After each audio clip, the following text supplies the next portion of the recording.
Dankeschön. Okay, so the topic of my presentation, as said, is medium voltage grid identification.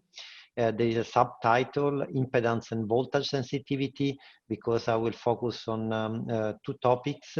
One more specifically, the identification of the impedance, and the second one, when it comes to voltage sensitivity, has still to do with the impedance, but in another sense, which is not a dynamical sense, a more statical sense. So I will present the two topics, which they are belonging to two different projects, but they are somehow connected. So this is here, it is my team. We have three major areas of interest. One is about a model control and reliability of a power converter. The other one is about the development of power converter and with a special focus on batteries. And the third field is about electric grid. I'm working in the field of power electronics applied to electric grid from 20 years. So from the, I did follow the very beginning of the boom of the renewable energy system, photovoltaic system and wind system. And by the way, I did write a book about this topic. So these are the main focus topics of my team. And you see also some reference to the laboratory which support this topic. So one topic is about isolated DC-DC converter, where we have building a new laboratory on energy conversion for batteries. Then the second topic is multi-level converter, where we have a brand new medium voltage laboratory, which has been delivered this year. And then other topic is about reliability. I was professor for reliable power electronics in the Aalborg University in Denmark. And then we have there a thermal characterization setup of power converters.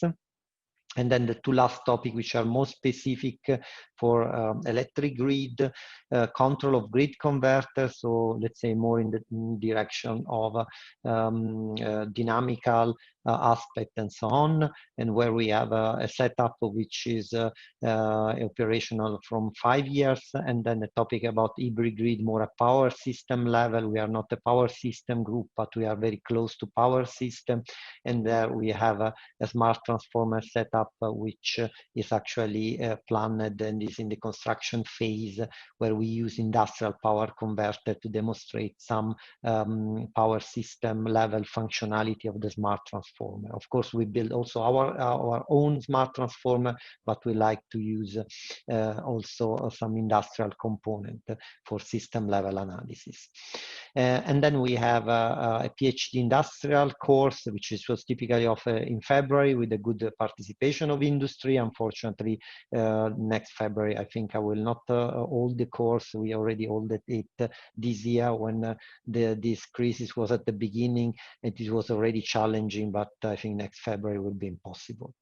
These are the projects we have in the field of smart grid, starting from the bottom with the Copernicus initiative Ensure, where it's more at, let's say, transmission and medium voltage level. Then going a little bit down, WindGrid is a Marie Curie project about integration of wind system into the electrical grid. Then project about smart transformer, and not only this excellence grant, European excellence grant, now there is a pilot project of Scottish Power, which is called LV Engine. And then we have this battery laboratory and the project KillFlex, which are two local initiatives. These are only the projects we have in the field of smart grid. See, these are the test setup which we are using for our work, especially in this field.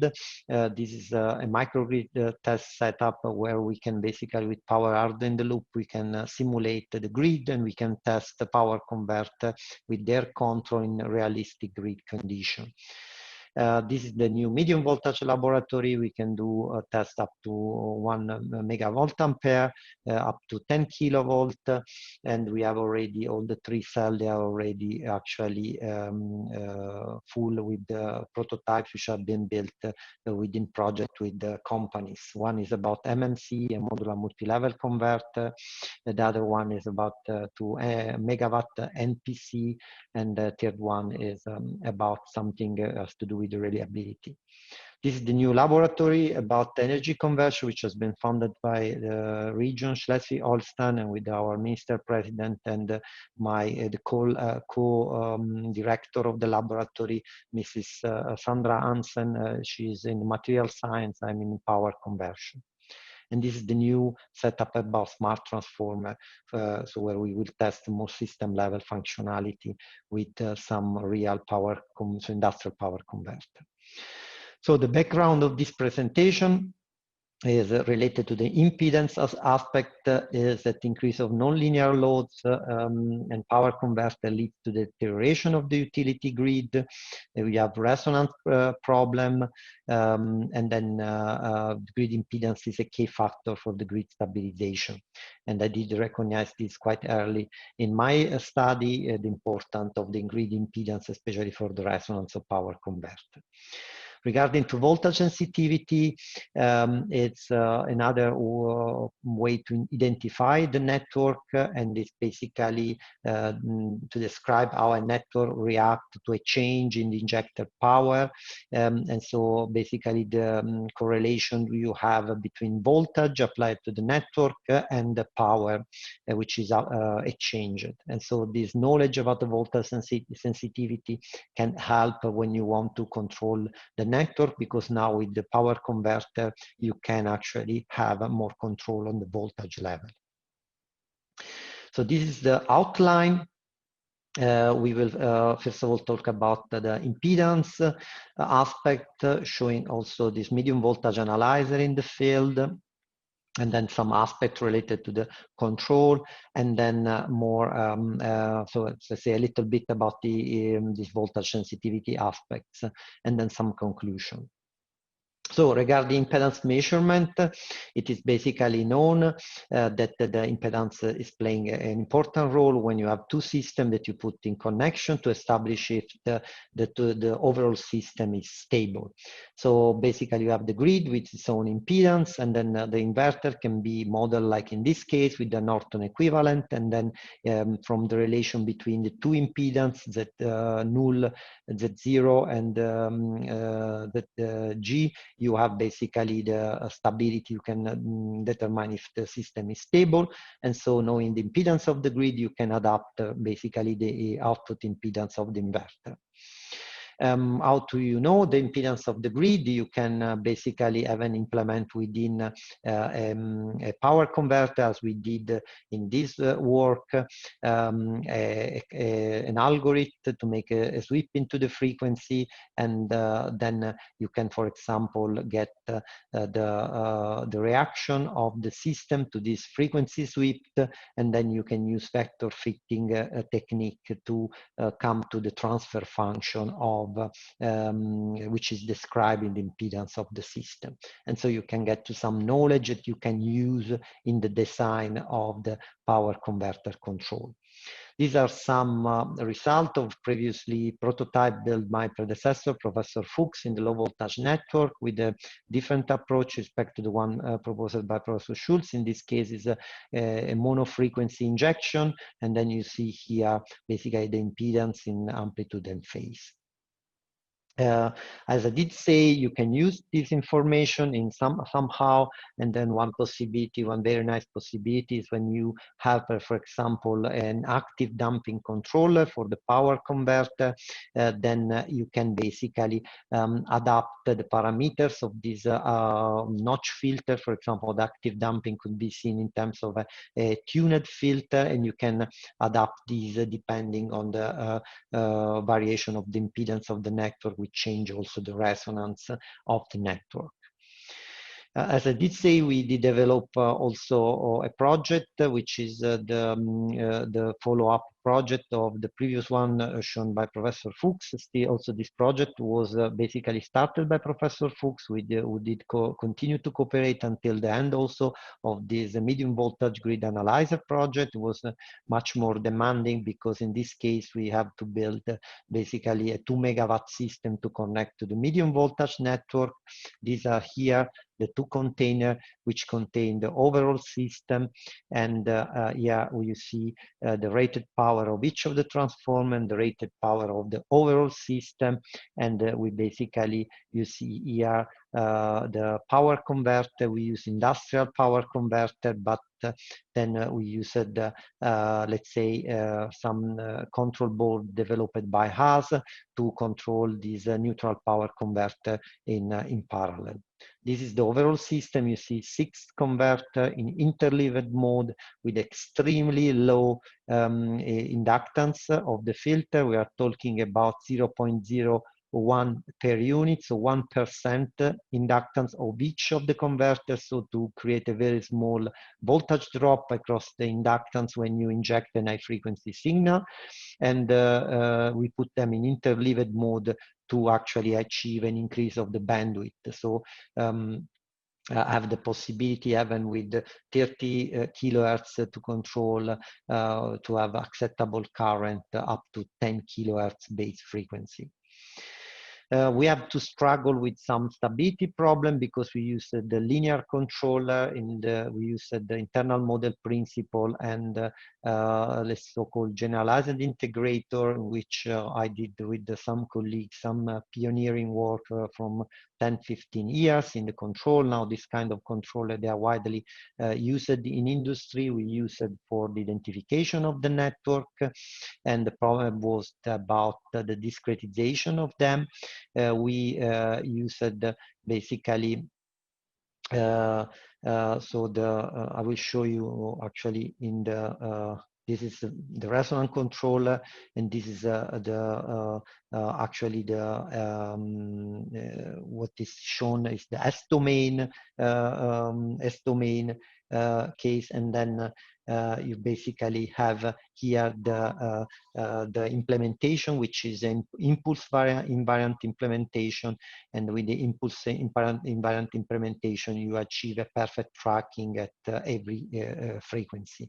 And you can see on the right side the possibility with the traditional implementation of the SOGI and the impulse invariant implementation, what basically it is the difference. So up you can see that you have a significantly current error, and down you see that with this impulse invariant version, basically you don't have any more such a large error as before. And here is also you can see experimentally when you inject 1 kilohertz in the two cases, the current error with the impulse invariant was much better. Then there was the problem of the stability. You can use different way to achieve good stability, the two sample phase lead or the linear phase compensation. And then we used this for different frequency because this kind of methods, they give a better result at a different frequency.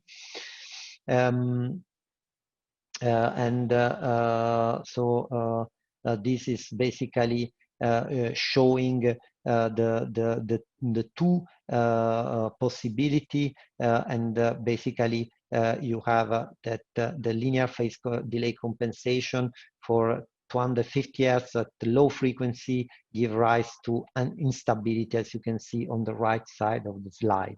So we basically propose a zone phase-based delay compensation. So at a certain frequency, we use the two sample delay method, so fixed method, and a high frequency use the linear compensation. So to get the best of the two methods, and the nice thing is that we tested that on our high power system. You see here some result at 250 Hz and 5 kilohertz. The overall system is working quite fine.